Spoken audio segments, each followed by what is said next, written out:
नमस्कार दोस्तों, कैसे हैं आप लोग? बहुत दिनों से मुझे कमेंट्स किया जा रहा था, सर कल्याण ज्वेलर्स के ऊपर एक डिटेल्स वीडियो बना के दीजिएगा, क्योंकि कल्याण ज्वेलर्स एक बहुत बड़ा फॉल दिखा चुके हैं।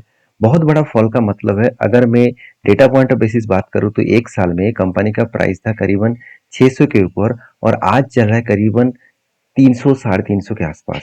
तो ऑलमोस्ट ऑलमोस्ट देखा जाए तो 50% के आसपास कंपनी क्रैश हो चुके हैं। तो 50% क्रैश होने के कारण क्या अभी सही टाइम है इस कंपनी के ऊपर काम करने के लिए? तो देखिए यहाँ पे मैं पूरा कुछ डिटेल्स डेटा आपको दिखाऊंगा, क्योंकि चार्ट भी आपको दिखाऊंगा कि चार्ट किस तरीके से परफॉर्मेंस कर रहे हैं। आपको डिटेल्स में पता चलेगा कितने बड़े क्रैश 797 ऑलमोस्ट 800 से लेकर और आज कितना चल रहा है करीबन 377 के आसपास। तो ऑलमोस्ट आप बोल सकते हैं 50% से भी ज्यादा क्रैश हो चुके हैं। और चार्ट में बताया जा रहा है, दिखाया जा रहा है कि अगर ग्राउंड लेवल से टॉप लेवल तक देखूं तो 147 तक जर्नी हो सकते हैं। तो क्या सचमुच इस तरीके से लेवल जा सकते हैं? उससे पहले कंपनी के डिटेल्स व्यू आपके साथ शेयर करूंगा, साथ ही साथ कंपनी का वैल्यूएशन भी आपको बताऊंगा, फेयर वैल्यू भी बताऊंगा। अगर फेयर वैल्यू ठीक रहे और वैल्यूएशन भी ठीक रहे तो कंपनी इसके ऊपर एक पॉजिटिव व्यू बन सकता है। तो मेरा क्या ओपिनियन है, इसी के साथ इस वीडियो को पूरा डिटेल्स में देखिएगा। और एक भी रिकमेंडेशन नहीं है, मैं आपको सारे पॉइंट्स आपके साथ शेयर करना चाहूंगा, क्योंकि आप भी सारे डिटेल्स को चेकआउट करें, एनालिसिस करें, उसके बाद काम करें। क्योंकि मैं कोई सेबी रजिस्टर्ड पर्सन नहीं हूँ कि मैं आपको कोई रिकमेंडेशन करूँ। तो मेरे पॉइंट ऑफ व्यू से सारे डेटा आपके साथ रखूंगा। तो चलो एक एक करके सारे डिटेल्स देख लेते हैं। सबसे पहले सबसे पहले बता दूं, कंपनी एक मिड कैप टाइप कंपनी है। सबसे बड़ी बात है कंपनी के जो करेंटली अभी लेवल है वो 378 के आसपास चल रहा है। तो एक साल के अंदर अगर देखा जाए तो 618 से लेकर करेक्शन होगा 327 आया था, अभी उसी लेवल के आसपास चल रहा है, मतलब लो लेवल के आसपास चल रहा है। तो क्या ये अपॉर्चुनिटी मेरे लिए बन सकते हैं? चलो वो मैं आपके साथ शेयर करूंगा। तो सबसे पहले एक चीज़ को नोटिस करना, कंपनी का आर ओ सी आर बहुत बेहतरीन आपको दिखेगा। कंपनी के पी रेशियो और इंडस्ट्रीज पी रेशियो में बहुत बड़ा फर्क है, क्योंकि कंपनी का पी रेशियो 28 है और इंडस्ट्रीज पी रेशियो 16 है। तो आप कहेंगे सर पी रेशियो तो बहुत ज़्यादा है, वैल्यूएशन तो थोड़ा सा ज़्यादा है। तो मैं एक बात आपको कहना चाहूँगा, कंपनी का अगर मैं पी रेशियो लास्ट 5 ईयर्स का देखूँ, खुद के पी रेशियो देखूँ तो इसका एवरेज दिख रहा है 45 और कंपनी का पी रेशियो कहाँ चल रहा है 28। इसका मतलब खुद की जो एवरेज पी रेशियो है वो सस्ता है। मतलब खुद के जो एवरेज पी रेशियो से कंपनी का करंट जो पी रेशियो है वो सस्ता है। मतलब कंपनी चल ही रहा था 45 के ऊपर और वहां से करेक्शन होकर अभी 28 के आसपास आया। तो खुद के वैल्यूएशन के हिसाब से ठीक है, मगर इंडस्ट्रीज वाइज वैल्यूएशन थोड़ा सा हाई है।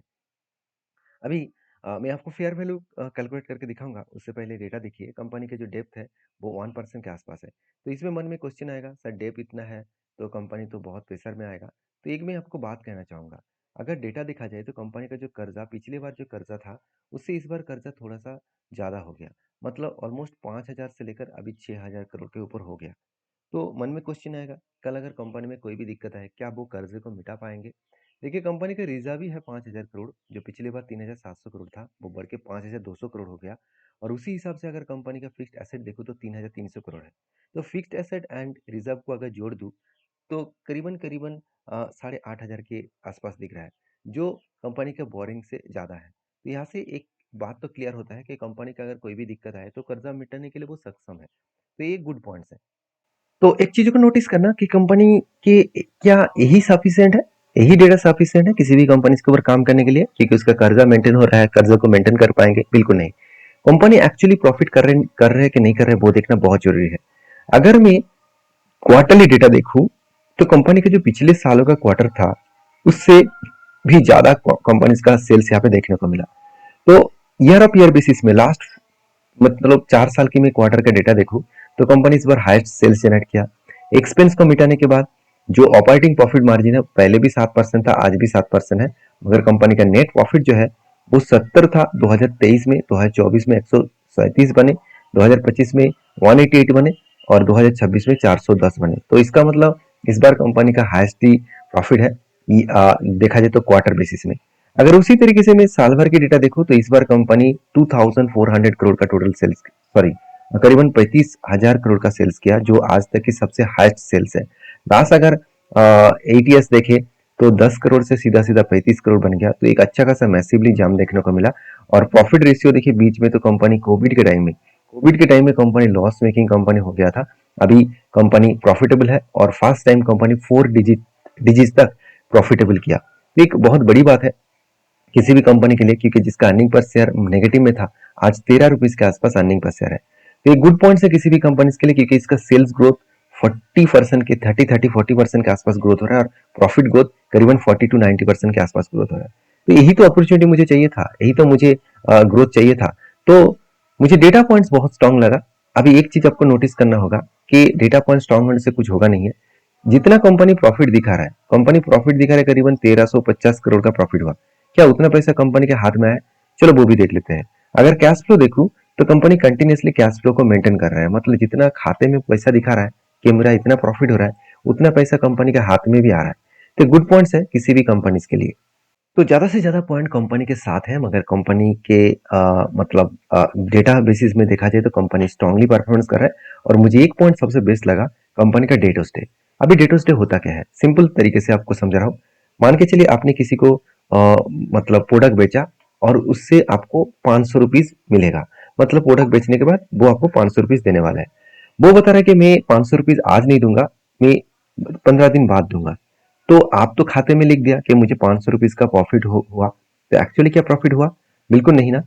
तो आपको प्रॉफिट तब होगा कि जब वो पैसा देंगे। तो वो कितने दिनों में पैसा दे रहा है, वो बहुत इंपॉर्टेंस है। अगर वो ज्यादा दिन के बाद पैसे दे रहा है, वो तो आपके लिए ही, आपके बिजनेस के लिए भी खतरा है ना। तो आपको देखना है कि डेटोस डे कितना है, मतलब वो कितने दिनों में कंपनी को सारे जो कस्टमर है वो पैसा दे रहा है। तो कंपनी का जो कस्टमर पैसा दे रहा है वो 6 से 9 दिन का अंदर। तो एक गुड पॉइंट्स है किसी भी कंपनी के लिए, जल्द से जल्द पैसा आएगा तो अच्छी बात है। हाँ, कंपनी के इन्वेंटरी डे, मतलब कंपनी का जो प्रोडक्शन हो रहा है, तैयार हो रहा है प्रोडक्ट, तो वो पहले 200-300 दिन लग रहा था, आज वो सिर्फ 167 डेज लग रहा है। तो ये भी कंपनी के लिए गुड पॉइंट्स है। तो अभी देखिए, कंपनी के गुड पॉइंट्स देखने के बाद ही मुझे एक डेटा अच्छा लगा कि इतने कुछ होने के बाद भी, मार्केट में इतना करेक्शन होने के बाद भी, तो मतलब प्रोमोटर के पास तो होल्डिंग स्ट्रांग है। उसके साथ साथ आप कहेंगे सर 26% डीएस के पास, सॉरी एफआईएस के पास होल्डिंग था, आज 14% है। एक बात को नोटिस करना, एफ डीएस के पास 5% था, जो एफआईएस के माल को उठाकर आज उसके पास 14% है। मतलब पब्लिक को माल उठाने का कोई मौका ही नहीं दिया। तो एक इंस्टीट्यूशन ने माल बेचा, दूसरे ने खरीदारी किया। तो इसी से एक क्लियर कट व्यू मिलता है कि कंपनी कितना स्ट्रांग है। कंपनी स्ट्रांग इसीलिए मैं बता रहा हूँ क्योंकि अगर पीआर ग्रुप से देखूं तो टाइटन के बाद सेकेंड लार्जेस्ट कंपनी है कल्याण ज्वेलर्स, और इसका डेटा पॉइंट मुझे स्ट्रांग लग रहा है। बाकी आपके क्या ओपिनियन है मुझे कमेंट्स करके जरूर बताना। तो चलो अभी चार्ट और इसका फेयर वैल्यू निकलता है। तो फेयर वैल्यू कैसे कैलकुलेट करूंगा? देखिए, फेयर वैल्यू कैलकुलेट करना सिंपल है। कंपनी का जो अभी इंडस्ट्रीज पीरियड से है, उसके साथ कंपनी का अर्निंग पर शेयर को मल्टीप्लाई कर दीजिए। जैसे देखिए, अभी कंपनी की इंडस्ट्रीज पीरियड से 16.8 मल्टीप्लाई करूंगा, अर्निंग पर शेयर 13.1। तो अभी दिख रहा है यहाँ पे 13.1 इसका अर्निंग पर शेयर है। तो इसको अगर कैलकुलेट करके देखूँ तो 220 रुपीज आ रहा है। इसका मतलब कंपनी के जो फेयर वैल्यू होना चाहिए, अगर इसके नीचे है, 220 के नीचे अभी प्राइस चला है, तो कंपनी का वैल्यूएशन, कंपनी का फेयर वैल्यू सही है। तो क्या कंपनी का 220 के नीचे चल रहा है? बिल्कुल नहीं, 370 आ रहा है। तो 378 मतलब कंपनी का वैल्यूएशन थोड़ा सा हाई है। तो जो लोग सोच रहे हैं कि इतना करेक्शन हो चुका है, कंपनी एकदम सस्ता हो चुका है, उसके लिए बता दूं कंपनी अभी भी सस्ता हुआ नहीं है मेरे हिसाब से, मेरे कैलकुलेशन के हिसाब से। बाकी हर किसी का अलग अलग ओपिनियन है। तो मुझे लगता है कि कंपनी के ऊपर इतना जल्दबाजी नहीं करना चाहिए। अगर करना ही है, अगर आपके व्यू 2 साल 3 साल है, तो मेरे हिसाब से बेस्ट अपॉर्चुनिटी मुझे दिख रहा है, क्योंकि मैं अगर नीचे आए तो और भी ज्यादा एवरेज कर सकता हूँ, और भी ज्यादा क्वांटिटी को ऐड कर सकता हूँ। तो चलो अभी चार्ट के बारे में चर्चा कर लेते हैं। चार्ट के बारे में बात करें तो कंपनी एक टाइम चला गया था 797 के आसपास, वहां से धीरे धीरे करके करेक्शन होकर वो यहाँ पे जो रेड लाइन दिख रहा है, ये एक्चुअली 52 लो का लाइन है। तो यहाँ पे टच किया, उसके बाद देखिए इसी लेवल से धीरे धीरे करके वो ऊपर जा रहा है। तो कब ऊपर जाएगा कब नीचे आएगा ये तो पता नहीं। मुझे लगता है फेयर वैल्यू को कंट्रोल करने के लिए, फेयर वैल्यू को मीट करने के लिए और भी करेक्शन हो सकते हैं। तो करंट लेवल से अगर मैं पीक लेवल तक देखूं, तो अगर टॉप लेवल तक मैं इंतजार करूं तो 147 तक जर्नी हो सकता है। ये मेरा व्यू है, आपके क्या व्यू है जरूर कमेंट्स करना। इस तरीके से अपडेट पाने के लिए मुझे फॉलो करना। Thank you. और मुझे कमेंट्स करके बताना आप किस कंपनी के ऊपर वीडियो देखना चाहते हैं।